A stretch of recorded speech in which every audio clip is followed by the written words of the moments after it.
Hi guys, my name is Paul. Welcome to Microbyte's first video review.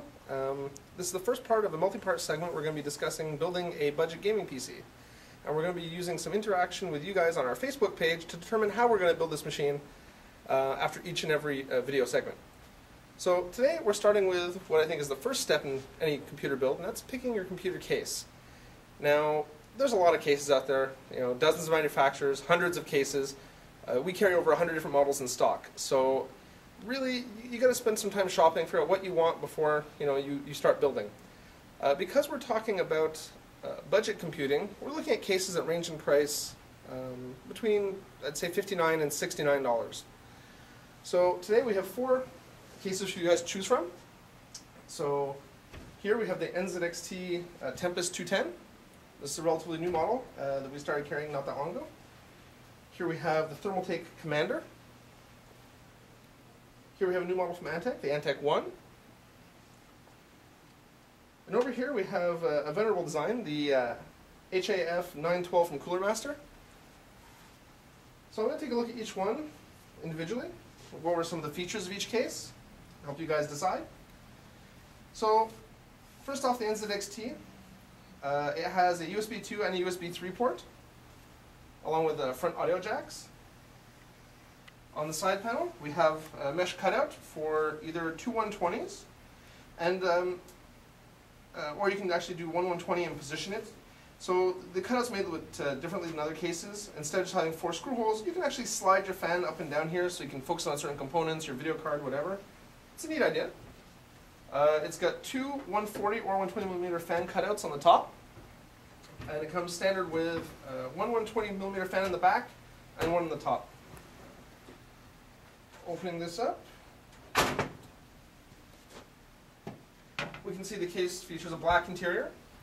It's got a nice large cutout for aftermarket heatsinks, which is important because on a lot of cases, older cases especially, they don't have the cutout, and newer ones sometimes you find the cutout's not quite large enough. So what happens is you end up with a cutout, and even though there's a cutout there, you still end up having to unmount your motherboard to get your heatsink in, because it doesn't quite go over far enough for you to get that back plate in. The chassis, let's see what we got here. So we've got a front USB 3 header, audio and front panel headers, of course. The included fans come with either a 4-pin Molex or a 3-pin motherboard connector, which is nice. You've got toolless drive installation, so it's a pretty simple design. 2 pins and a plastic locking mechanism.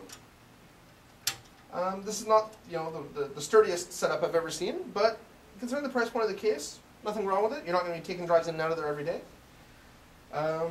You also have toolless for the 5 1/4 bays. I do have to say, this design, not the nicest one I've seen. I'm a little worried about this. Feels kind of flimsy, but worst case you can always take this out and just put screws in.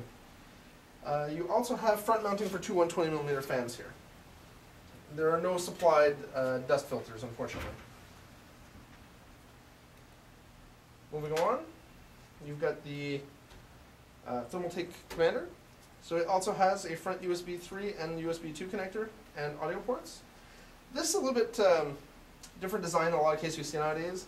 This kind of goes back to the types of gaming cases we saw, say, 5-6 years ago. It's a little more aggressive looking. It's got some hard lines in the front. It's a nice departure from the standard, plain black mesh we see on so many things nowadays. It features a small side window, so you can see some internal components you can sync your graphics card. You've got a mesh side plate here. There's no real mounting points drilled out, but I'm sure you can mount a fan there if you wanted to. You've got a rear 120, which is included. And on the top panel, you've got place for 2 120s. Taking off the side panel, we again have an all-black interior. And we have the same kind of locking mechanism we saw for the 3.5-inch drives in the NZXT case. Again, the back panel cut out. This is a little bit smaller than what I saw in NZXT. And this uses the same mechanism for the 5 1/4 as it does for the 3.5s, which was different than the NZXT.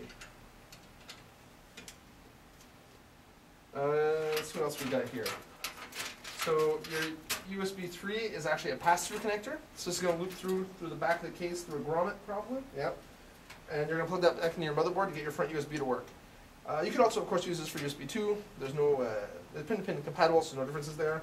So if you don't have USB 3 in your motherboard, no big deal. You can still use it as an extra USB 2 port for the front.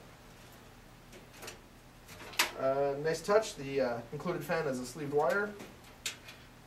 And you've got ample room for some cable management there. Overall build quality is pretty good too. For the price point, hard to go wrong. So going with the Commander, we're going to go to the Antec 1. Antec 1 actually is the only case here with two USB 3 in the front. It's also got your audio ports. Finish is a little different. It's more like a textured powder coat than plain black paint. You've got 120mm on the side, 120 on the back, which is included, and a 120 on the top, which is also included. Opening this up. So again, we have the extra large cutout. This is probably the biggest cutout I've ever seen for a heatsink. Gotta say I love it. I never have to worry about, no matter where my socket's positioned on the board, I'll always be able to get the heatsink in. This is great. We have some cutouts for wire management. It's a little tighter than we saw in the Commander, but it should still service.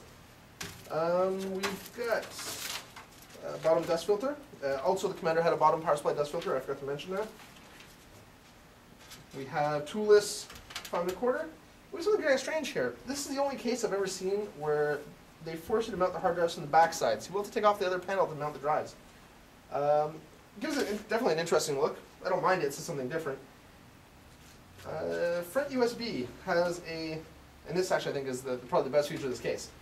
So you've got your USB 3 internal connector, and then included with the unit, you actually have an adapter. So if your motherboard doesn't have USB 3, it's not a big deal. You can use the supplied adapter to convert that to a USB 2 internal header.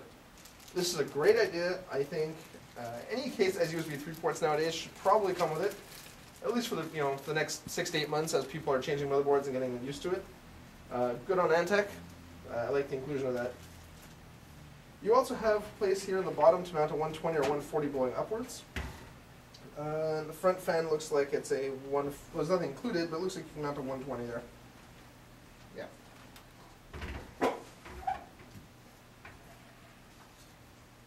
Now we're going to go look at the half 912.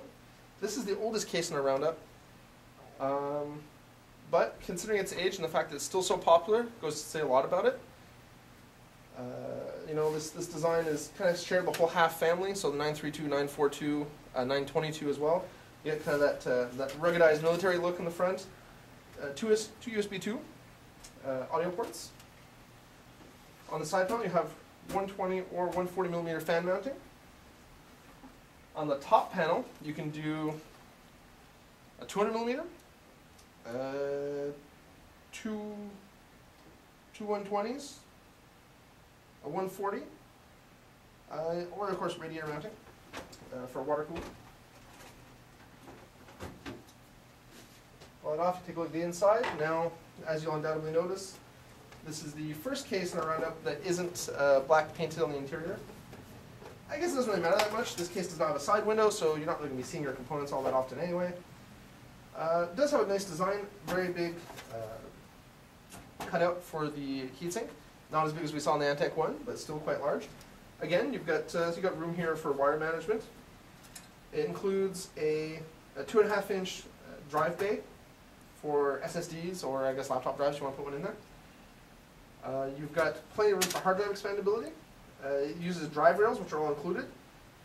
These are actually removable, which is kind of nice. So say you have an extra long video card and you want to have some room to run some wires or do stuff, or you want to unrestrict airflow, you can just pull this whole drive bay out, put it on the side, and you've got unlimited access to your graphics card, which is really nice. So even if you have a long card like a 6990 or whatever, that's not going to hit anything. It's great. And you've got toolless for the 5 1/4 as well, at least on the top. But I actually have to check to see if the internal components here, if they have that for all of them. And no. Okay, so just your top 5 1/4 bay is toolless. Everything else you're going to have to put some screws in.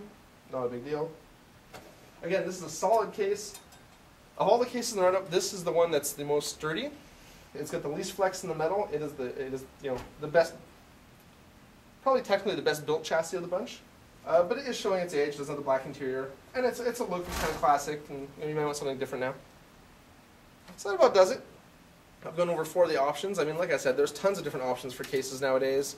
You really got to do your research.